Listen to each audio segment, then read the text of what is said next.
حضرت کا حکم ہے کہ کچھ آیات بینات پڑھ لو، سنا دوں۔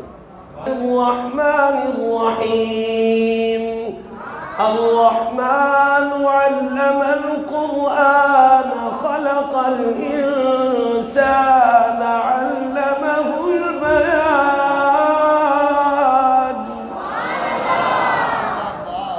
الشمس والقمر بحسبان،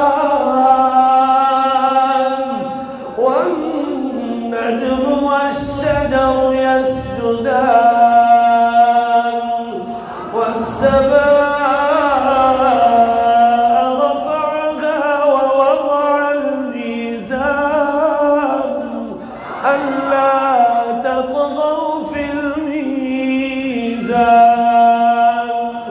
وأقيموا الوزن بالقسط ولا تخسروا الميزان۔ جب یہ سورت نازل ہوئی، آقا کریم صلی اللہ علیہ وآلہ وسلم نے اپنے غلاموں میں اعلان فرمایا، ہے کوئی میرا غلام جو یہ سورت کافروں کو جا کر سنائے؟ سرداران قریش جہاں جمع ہو وہاں جا کر یہ سورت پڑھے۔ حضرت عبداللہ بن مسعود رضی اللہ تعالیٰ عنہ جلدی جلدی کھڑے ہو گئے، حضور میں سناتا ہوں۔ آقا کریم نے فرمایا بیٹھ جاؤ، کیونکہ یہ بالکل کمزور تھے، ان کا قد بھی بالکل چھوٹا تھا۔